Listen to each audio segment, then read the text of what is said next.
नमस्कार.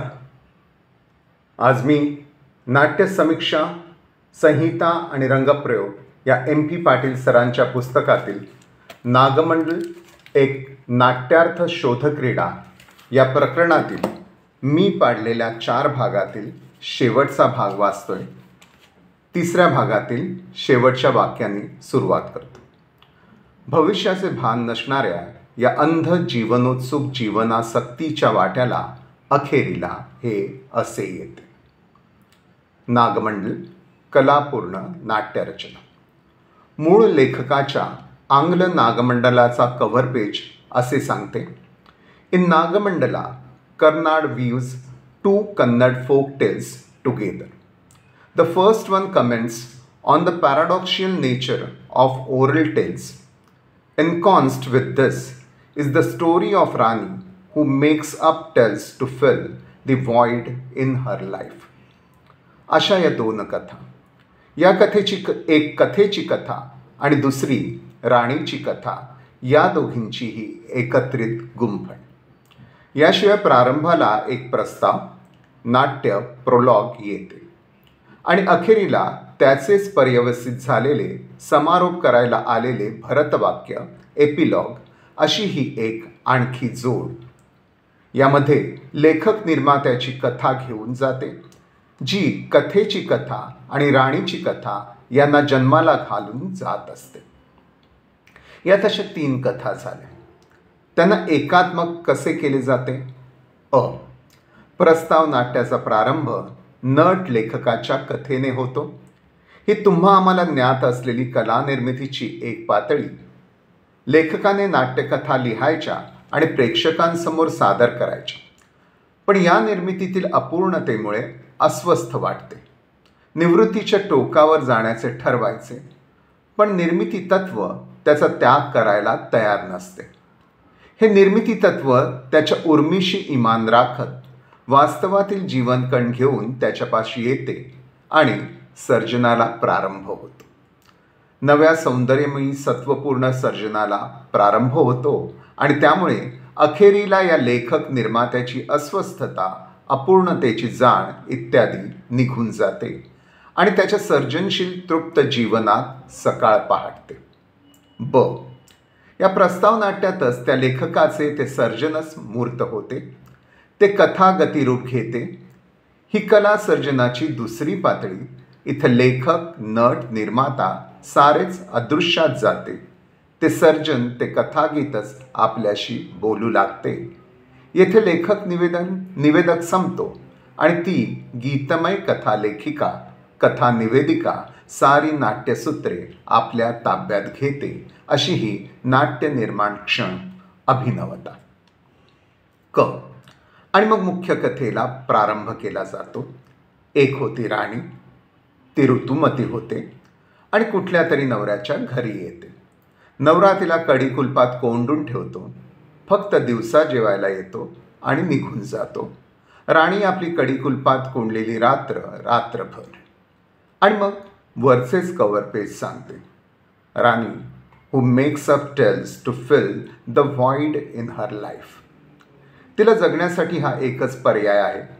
आपल्या जीवनातील पोकळी भरून काढण्यासाठी राणी गोष्ट रचते, सांगते. राणी गोंधळते. तिला काहीच समजत नाही. एका कोपऱ्यात जाऊन बसते. स्वतःशीच बोलू लागते आणि राणीनं त्याला विचारलं, तू मला कुठे घेऊन चालला आहेस? आणि गरुड म्हणतो, 7 समुद्रापलीकडे, त्या 7 बेटांवर. तिथं तुझे आईबाबा तुझी वाट पाहत आहेत. राणी म्हणाली, खरंच? मला त्वरित त्यांच्याकडे ने. मी आत्ताच निघते. राणी गोष्ट सांगते आणि ती कथा तीही लुप्त होते. असलीच तर बहुंशी राणीची ही घडत असलेली गोष्ट पाहायला, ऐकायला थांबते. म्हणजे इथं लेखक निवेदक संपला. मध्ये चाललेल्या ज्योती निवेदिका पण संपल्या. कथा निवेदिकाही संपली आणि राणीच गोष्ट सांगू लागली. कथेची नायिकाच निवेदिका बनते. पण तसंही नव्हे.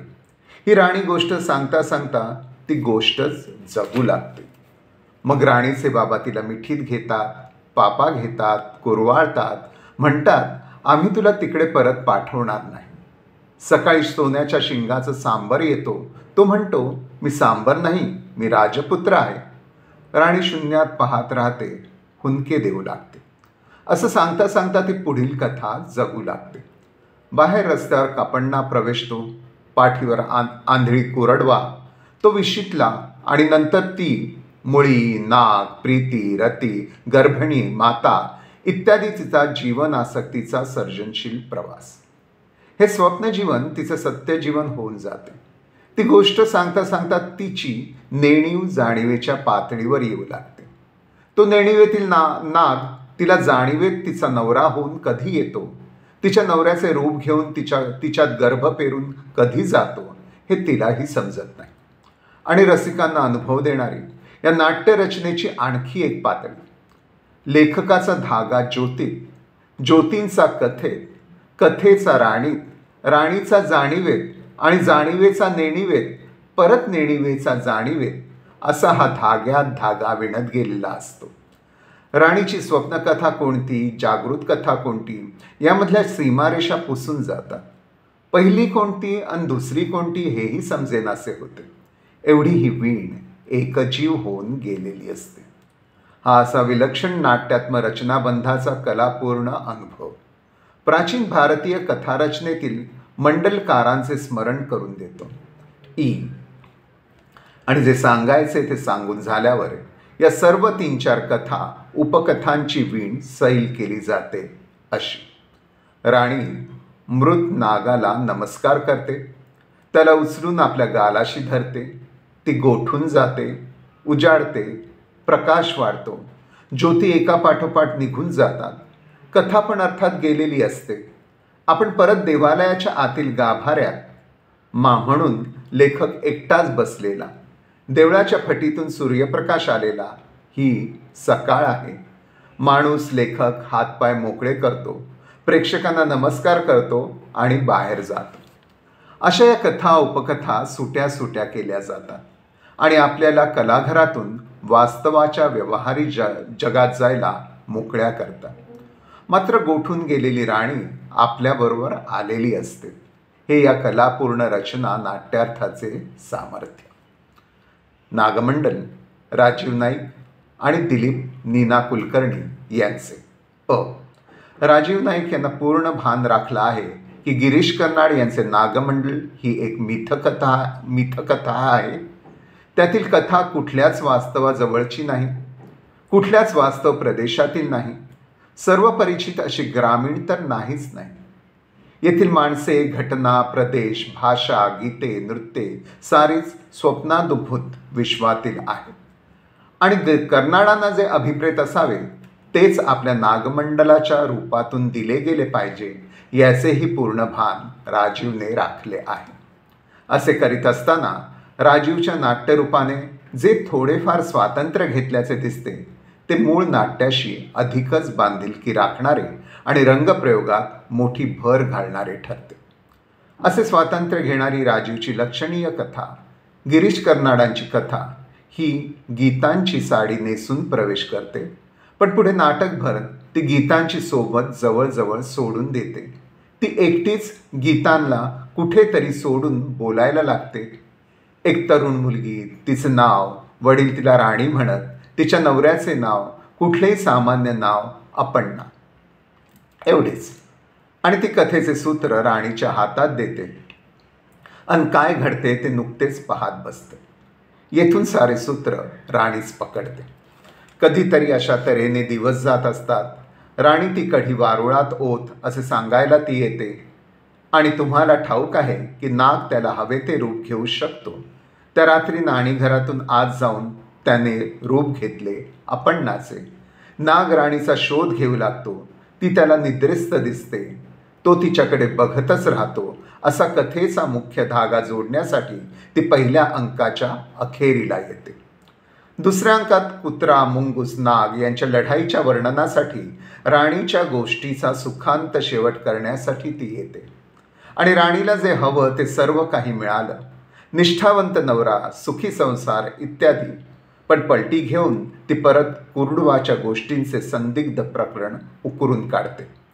आणि 2 पुरुष सारख्याच तऱ्हेने रतिक्रीडा करीत नाहीत. असे सांगून राणीच्या शेजेत तिचा खरा नवरा आला असेल तेव्हा असे कोडे घालायला ती परत येते. आणि वारुळातील नागाच्या मनात परत राणीचा विचार आला आणि तो म्हणाला, मी जाऊन तिला का पाहू नये, आणि ती राणीच्या कथेला विलक्षण संदिग्धतेकडे नेण्यास चालना देते. एवढाच गिरीश कर्नाडांच्या कथेचा नाटकामध्ये नावादेखला मोजका कमीत कमी वावर. गिरीश कर्नाड हे आपल्या नाट्यकथेला कथा या नाट्यसूत्रधाराच्या हाती फारसे न सोपवता या नाट्यकथेला तिला जसे घडायला हवे तसे घडू देतात. राजीव नाईक यांची कथा अशी अल्पाक्षरी मितभाषिणी नाही. ती गीतांची सप्तरंगी साडी नेसून रंगमंचावर येते आणि नाटकभर खेळत राहते, बोलत राहते, नाचत राहते, गात राहते. म्हातारीच्या व्यक्तिमत्वात इतकी वर्ष कोंडून राहिलेली, गुदमरून राहिलेली ती बाहेर पडताच मुक्तपणे वावरू लागते. ती गद्य बोलते, पद्य बोलते, मुक्त गद्य पद्य बोलते, ठेक्यावर बोलते, लईवर गाते, गिरक्या घेते आणि स्वतःला दाखवता दाखवता राणीच्या गोष्टीत तन मन धन अर्पण करते. सारे काही राणीच्या गोष्टीसाठी, राणी अगदी खरोखरी जिवंत व्हावी यासाठी. आणि तिची ती गीते, ही कथा आपल्याबरोबर गीतांना बरोबर घेऊन आली आहे ना. मग नाटकभर तिची ही रंगीबिरंगी गीते नकोत. ती तरी कशी? वृत्तांचा बंद आहे आणि नाही. गद्याच्या बांधणीतून विशिष्ट नाद अंकुरित होतो आहे आणि ते गद्य म्हणताना स्वरही गद्याची मर्यादा ओलांडून विशिष्ट गेयाची लकब धारण करीत आहे. असे हे स्वरलयींतील गद्य किंवा पद्य, लयातील स्वर हे गद्य उघड उघड श्राव्य गीताची लय पकडते आहे. गद्यापासून उंचावलेल्या एका अतर्क्य नादमय तालान्वित स्वरात ही गेय लकबीतील गद्यगीते असतात. ती सारी तालबद्ध यमक अनुप्रासांनी संयुक्त झालेली असतात. गद्यपद्याच्या सीमारेषेवरती वावरत असतात.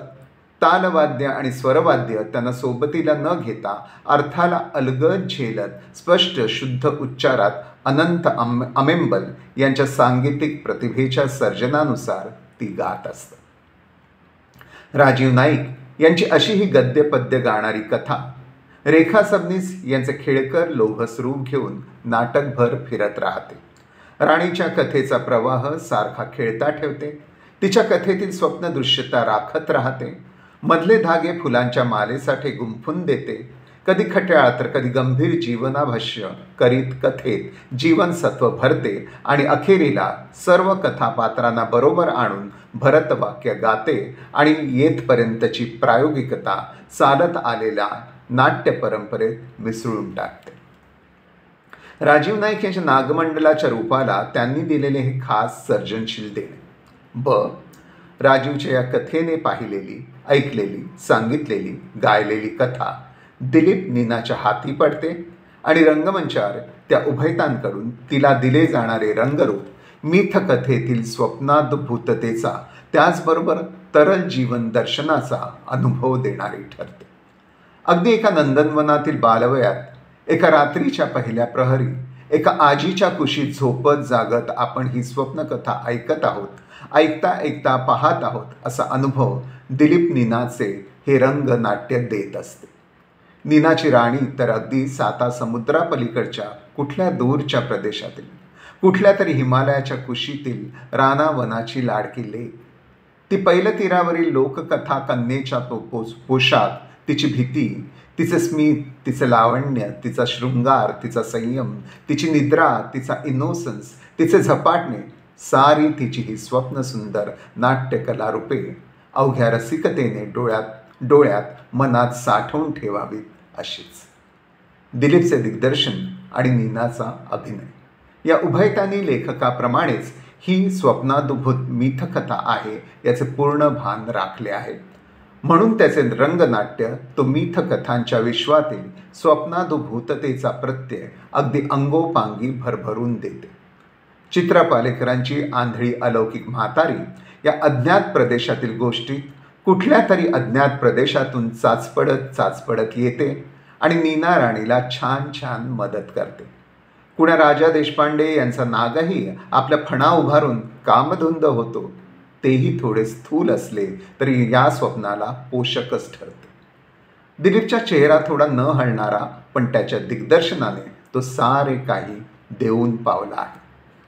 नागमंडल, शफाअत खान आणि विजया भक्ती यांचं. शफाअत खान, विजया मेहता आणि भक्ती बर्वे हे तिघेही गिरीश कर्नाड यांच्या मिथकथेला स्वप्नाद्भुत विश्वातून वास्तवाच्या जवळच्या वावरणाऱ्या लोकनाट्याच्या ग्रामीण ढंगाच्या प्रवाहात आणून सोडतात आणि संपूर्ण रंगप्रयोगाला बव्हंशी तोच बाज प्रदान करतात. परिचित ग्रामीण पोशाख आणि लोकनाट्यातील ग्रामीण ढंगाची भाषा अशा माध्यमातून ग्रामीण वास्तवाशी खूपच जवळचे नाते जोडले जाते आणि मग नाट्यपात्रेही परिचित अशा ग्रामीण परिसरातील दिसू लागतात आणि अखेर नाट्यघटनाही असल्याच वास्तवाशी समांतर निगडीत अशा वाटू लागतात. हा रंगप्रयोग म्हणजे स्वप्नाद्भुत मिथकथा न वाटता बऱ्याच अंशी एक ग्रामीण ढंगाचे लोकनाट्य वाटत राहते. गिरीश, राजीव, दिलीप, नीना यांच्या नागमंडल स्वप्नातून जागे करून आपल्याला कुठल्या तरी जवळच्या ग्रामदुनियेत आणले जाते आहे असा हा अनुभव ठरू लागतो. क्रमवार नोंद ठळक दिसणारी अशी करता येईल. 1. प्रारंभालाच येथील ग्रामीण वाद्यवृंद ढोलनादाने वाजत गाजत प्रेक्षकांतून येतो आणि उजव्या कोपऱ्यात अखेरपर्यंत बैठक मारून बसतो. त्या कथेचेच रूपसौंदर्य असलेल्या त्या गीतांना रंगप्रयोगातून बाजूला काढून या एका कोपऱ्यातील त्या वाद्यवृंदाच्या पूर्ण ताब्यात ठेवले जाते. या गीतांचा वाद्यवृंदातील गायकही राणीच्या तरल स्वप्ननाट्याशी संबंध न राखता एकेरी लोकगीत शैलीने कथा प्रवाहातील धागे जोडण्याचे गद्यकार्य करीत असतो. 2. भक्ती बर्वे यांची कथा फक्त प्रारंभ आणि अखेर करते. या कथेचा बोलण्याचा ठसका, चालण्याचा ठेका आणि भाषेचा मुखडा पूर्णपणे लोकनाट्यातील खटकेबाज तमाशा शैलीचा वाटतो. जी कथा एक स्वप्नाद्भुत कथा प्रसवणार असते तिची निर्मिती अशी रंजक रांगड्या ठसक्यातील हे येथे वेगळे अद्भुत ठरते. 3. इथली राणी, तिचा पोशाख, चोळी लुगडे, तिच्या तोंडी तमाशा शैलीतील बयाबया कितीदा भाषा पोशाखासहितची ही राणी एका ग्रामीण कथेतील शिव्या देणाऱ्या, लाथा घालणाऱ्या रांगड्या ग्रामीण नवऱ्याची बायको अशी दिसत असते. तिचे झपाझप चालणे, नवऱ्याच्याच भीतीने अंग आवरणे, प्रेक्षकांना लाऊड आवाहन करणे, नागाला जरीमरीच्या भक्तागत वारुळातून ओढून काढणे सारेच क्रूड ग्रामीण धाटणीचे वाटते. 4. परत एकदा भक्ती बर्वे. ती राणीला खाऊन टाकते, तिच्या कापडणाला खाऊन टाकते, साऱ्या नाटकाला खाऊन टाकते. प्रेक्षकांचा दाद देणारा टाळ्यांचा गजरात ती नाटकाचा परिपूर्ण ताबा घेते. तिच्या तळकोकणातील मराठीला, बोली उर्दू हिंदीचा वेगळा बाज ग्रामीणच. तिचा अभिनय सर्वांना फिके करून टाकतो, पण भान विसरलं जाते ही राणीची कथा आहे. शफाअत खान कर्नाडांच्या नाट्यकथेत काही बदल करतात. फारसे आवश्यक नसणाऱ्या मुंगुसाला वगळतात. प्रारंभी येणारा नाटके लिहिणारा व रंगमंचावर सादर करणारा असा जो माणूस आहे त्याचा ते फक्त नट असा प्रतिमा संकोच करतात. राणीच्या कथेपासून कथेला तिच्या गीतांसह बाजूला टाकतात आणि कर्नाडांनी 2 लोककथांची केलेली कलापूर्ण वीण अलग एकपदरी करून दोहोंच्या एकात्मकतेचे सौंदर्य गमावतात. राणीच्या कथेच्या शेवटातही ते कर्नाडांना बदलून टाकतात. नागाच्या मृत्यूऐवजी ते नागाला जिवंत ठेवतात. यातून ते नाट्यार्थाला काही निश्चितता देण्याचा प्रयत्न करतात, पण तसे करताना मूळच्या संदिग्धतेतील जीवन संबंधित अनेकार्थतेची संभवनीयता हरवून बसतात. 1. विजयाबाईंनी कथा आणि कुरडवा या दोनही भूमिका भक्तीलाच दिल्या. या योजनेचा हेतू काय? कथा ही राणीची कथा निर्मिते आणि कुरुडवा ही राणीच्या कथेत प्राण ओतते. म्हणून या दोहोंची एकात्मता एकाच भक्तीतून दाखवायची असे हे प्रयोजन. माणूस लेखक आणि कुरडवाचा मुलगा कापण्णा या दोहोंसाठी एकाच नटाची योजना. या मागेही अशाच स्वरूपाचा हेतू, पण कर्नाड अशा स्वरूपाच्या पात्र योजनेबाबत कुठेच सूचित करताना दिसत नाहीत आणि तसे करण्याने आपण अभिनेत्यांच्या विविधतेच्या सौंदर्य दर्शनाला मात्र पारखे होऊन जातो. 2. विजयाबाईंच्या ज्योती मात्र लक्षात राहतात. मानवी वा कुणाचेच देह चेहरे नसणाऱ्या पण भावरंग असलेल्या वाऱ्यावर तरंगत येणाऱ्या ज्योती हे स्वप्न नाट्यदृश्य मोठे स्वप्न मनोहरी वाटते. मूळ संहितेतील या तरंगत येणाऱ्या ज्योती रंगमंचावरही अगदी तशाच तरंगत येतात आणि बोलतात छानच, खळखळून हसतातही छान, येणाऱ्या कथेचा जन्म अल्पाक्षरात छानच रंगवतात. विजयाबाईंनी नाग वारुळ याबाबतची सूचकताही स्थूलतेला बाजूला सारून अधिक कलात्मक अनुभव देत असते. अशी ही 3 नागमंडले, तशी 4, पण या सर्वांचा मूळ पुरुष कन्नड गिरीश कर्नाडच. कन्नड, आंग्ल, मराठी, हिंदी या भाषांना आपल्या मोहात पाडणारे, त्यांचे ते स्वप्नाद्भुत सर्जन, रसिक आस्वादकांना आणि आपल्या वास्तव जीवन कलाहातून दूरच्या अज्ञात प्रवेशात घेऊन जाणारे आणि तिथे नेऊन परत आपल्या जीवनाबद्दल खूप काही सांगणारे, ते समजून घेता घेता त्यातील संदिग्धतेने चक्रावून टाकणारे, तरीही नाट्यार्थ शोध क्रीडेला आवाहन करणारे, आणि ही असली एकाची क्रीडा दुसऱ्यासारखी नसतेही असेही सांगणारे. याला सरांनी संदर्भ घेतले आहेत. 1. नागमंडल गिरीश कर्नाड आंग्ल रूपांतर. 2. लोकसाहित्याचे स्वरूप डॉक्टर प्रभाकर मांडे. 3. लज्जागौरी राचिम ढेरे. 4. आदिमातेचा पुत्र सत्यकथा जून जुलै ऑगस्ट सप्टेंबर 1977 प्राध्यापक गंगाधर पाटील. 5. मिथक आणि नाटक डॉक्टर तारा भवाळकर प्रस्तावना राचिम ढेरे. 6. नागमंडल डॉक्टर अरुणा ढेरे. 7. मराठी विश्वकोश संपादक Tarkatirtha Laxman Shastri Joshi. Encyclopedia of poetry and poets editor Alex Preminger. 9. Nagamandala नाट्यप्रयोग मराठी रूपांतर राजीव नाईक. दिग्दर्शन दिलीप कुलकर्णी. 10. नागमंडल नाट्यप्रयोग हिंदी रूपांतर शफात खान. दिग्दर्शन विजया मेहता. खाली टीप लिहिली आहे. राजीव नाईक यांचे मराठी रूपांतर उपलब्ध न झाल्याने प्रस्तुत लेखाची गरज भागवण्यासाठी प्रस्तुत लेखकानेच रूपांतरित केलेले आवश्यक तेवढे नाट्यसंवाद नाईलाजाने वापरण्यात आले आहेत.